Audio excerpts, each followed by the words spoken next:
ugly streak of anti-Semitism. Who's the most popular politician on the left? AOC? I don't know. One of, but who's Bernie? Bernie is yeah. Bernie is. I mean, he's not a capitalist. No, he's not, and he's also not president. He's not. But never would be. But neither is Mamdani. No, no, but he will. Trust me, he will be featured in the campaign commercials. But they're going to feature people. They boogeyman everybody. Yeah, but you don't have to boogeyman him.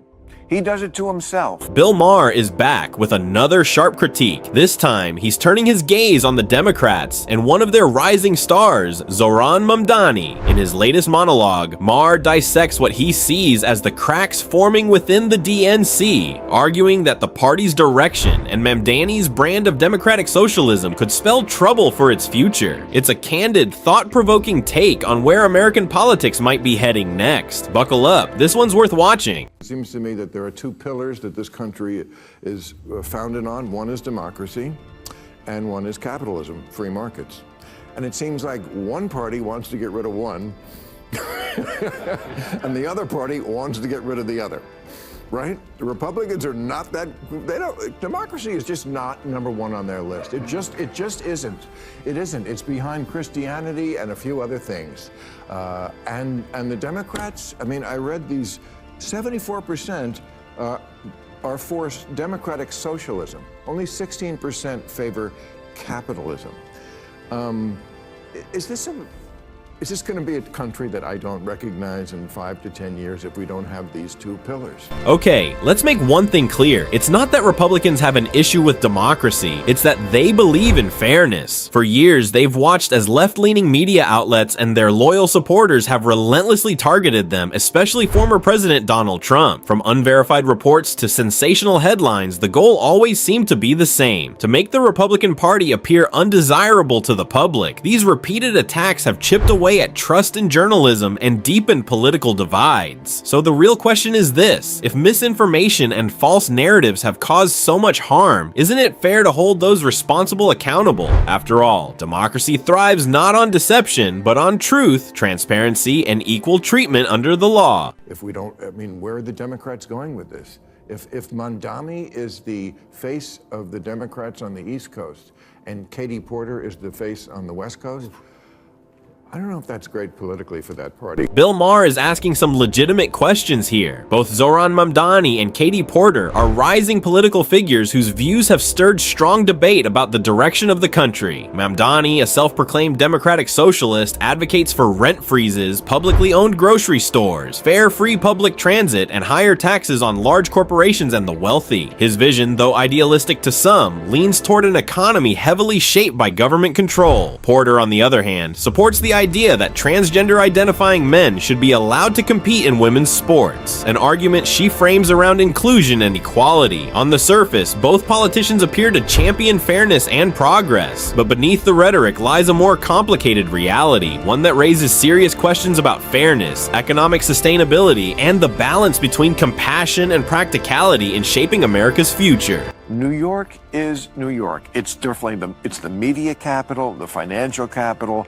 It is a bellwether like no other city is in this country. So don't tell me that who the mayor of New York is doesn't matter. Let me play devil's advocate for a second. Do you think, let's say, on the seize the means of production, do you think the mayor, that one person, if he is a democratic socialist, do you think that he would have the power and influence to be able to, usher in socialism? He definitely has the power and influence to elect J.D. Vance or whoever is the Republican candidate next time.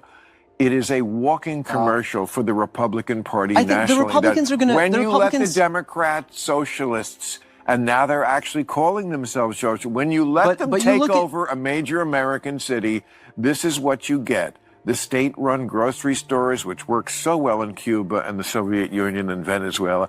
Did you catch what Maher said at the very beginning? He pointed out that electing Zohran Mamdani would practically hand the presidency to J.D. Vance, or whichever candidate the GOP puts forward. And honestly, he has a point. Many voters understand the real-world consequences of steering too close to socialism, and they're not eager to take that risk. America's political pendulum swings fast, and when one side pushes too far left, the other side gains momentum. Maher's argument is simple but sharp. If the Democrats embrace figures like Mamdani, whose policies lean heavily towards socialist ideals, they risk alienating the moderate and independent voters who decide elections. In that case, the 2028 race could be an easy victory for the GOP. For Maher, Mamdani's rise isn't just a New York story, it's a warning sign for the entire Democratic Party. Just bad ideas, and again, this ugly streak. Well, you look ugly streak of anti-Semitism. Who's the most popular politician on the left? AOC? I don't know. One of, but who's, you know, Bernie is Bernie is, I mean, he's not a capitalist, you know? No, he's not, and he's also not president. He's not, but never would be. But neither is Mamdani. No. No, but he will, trust me, he will be featured in the campaign commercials. But they're going to feature people, they boogeyman everybody. Yeah, but you don't have to boogeyman him. He does it to himself. Exactly. Mamdani ends up becoming his own worst enemy. His vision of a socialist-style state sounds appealing in theory, promising fairness, equity, and government support for all. But in practice, it raises deep concerns about personal freedom, economic stability, and the cost of sustaining such a system. Beyond policy, Mamdani has also faced backlash for his outspoken views on Israel and a series of controversial posts that have polarized voters. These comments may resonate with a small group of supporters, but they alienate a much larger portion of the electorate who view them as divisive or out of touch. In a political climate where perception can make or break a candidate, Mamdani's rhetoric often overshadows his intentions. For many Americans, his ideas simply seem too radical, too risky, and too detached from the realities of governance, making his path to national leadership highly unlikely. But they'll do it regardless. Nancy Pelosi, Hillary Clinton, Gavin Newsom. Yeah, but they make anybody into boogeyman. It has. I think it was just have more weight when it's real. I mean, when you can really show. Interestingly, the very people this liberal keeps referencing as victims of conservative criticism actually managed to boogeyman themselves. Take Gavin Newsom, for instance. His downfall wasn't the result of a right-wing conspiracy, it was his own poor leadership during the devastating fires that swept through the Palisades in California. He appeared completely unprepared, with too few fire tenders available, and to make matters worse, the water that could have helped save homes and lives was redirected to protect fish habitats. Then there's Nancy Pelosi, who didn't need any political opponent to tarnish her image. She did that all on her own when reports surfaced accusing her of insider trading that earned her millions. It's ironic, the liberal elite keep crying foul about being misrepresented, yet their own questionable decisions and priorities paint the picture clearer than any critic ever could. This must be horrible for a guy like you, who you spent your whole life talking about how government tries to do too much, which it does, and spends too much.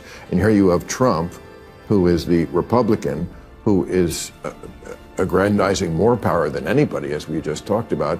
And on the other side, you have the guy running in New York, Mamdani, right? Okay, who's like a straight-up communist. I mean, he is. He talks about, you know, the things that communists say. I mean, he wants free grocery stores, free buses. I want him to win. You want him to win? Yeah. Mamdani seems to have struck a chord with younger Democratic voters, but that support often stems from idealism rather than understanding. Many of these voters haven't lived through or studied closely the devastating realities of communism. To them, it sounds like a utopia, equality for all, wealth distributed fairly, and power in the hands of the people. On paper, it's a beautiful dream, but in practice, history tells a very different story, one of economic collapse, repression, and loss of personal freedom. From the Soviet Union to Cuba and Venezuela, countless nations have tried and failed under the weight of such systems. Yet the allure persists among the youth who see it as a compassionate alternative to capitalism. What they don't realize is that behind the rhetoric of equality often lies control, censorship, and the destruction of individual ambition, the very things democracy seeks to protect. Every 20 years or so. Wait. We need Every 20 years or so, we need a conspicuous, confined experiment with socialism so we can crack it up again. Socialist slogan used to be, workers of the world unite, you have nothing to lose but your chains. The new socialist slogan is, Trust us, this time it won't be a mess. Exactly my point. History has made it abundantly clear that socialism fails far more often than it succeeds. Yet many young Democrats seem determined to give it another try. It's almost as if they believe their version will be the one that finally works. But the truth is, we don't need to relive the same mistakes to learn from them. There's no need to experience socialism firsthand when the evidence is already written across decades of economic misery and social collapse in countries that embraced it. The pattern is always the same: lofty promises of equality and fairness that eventually crumble into shortages, censorship, and loss of freedom. Instead of repeating history's failures, we should study them and appreciate that capitalism, though imperfect, at least allows innovation, choice, and upward mobility, values that socialism has repeatedly crushed. So, when the post-war Labour government in Britain was about to get started, one of their leading lights was a socialist named Nurian Bevan. He said, what could go wrong? He said, we have a nation bedded on coal, surrounded by fish. It would take an organizational genius to have a shortage of either. In 3 years, they had a shortage of both. That's socialism. So you see, Maher is absolutely right. If the Democrats were to present Mamdani and perhaps Alexandria Ocasio-Cortez as their 2028 ticket, it would likely spell political disaster. That kind of pairing might excite a small portion of the younger, far-left base, but it would alienate the broader electorate, especially older, moderate, and working-class voters. These are people who have lived through the consequences of extreme policies and know how damaging radical ideologies can be to a nation's economy and social fabric. The older generation in particular would see through the slogans and recognize that such a ticket isn't healthy for the country. What the Democrats need now is balance and pragmatism, not ideological purity. A Mamdani AOC ticket may sound bold in theory, but in practice, it would only deepen division and drive voters straight into the arms of a more centrist or conservative alternative. It's not about the big crowds that come out to you when you're talking in a festival or wherever they are. I think it's because I think Bernie showed up at Coachella. That must have been fun for the fans. It's who shows up on election day. And I just don't see that's the ticket. I mean, Cory Booker, I know you've worked with him. I like Cory a lot from my home state of New Jersey. Made a speech for 25 hours. Again, just whacking each other off.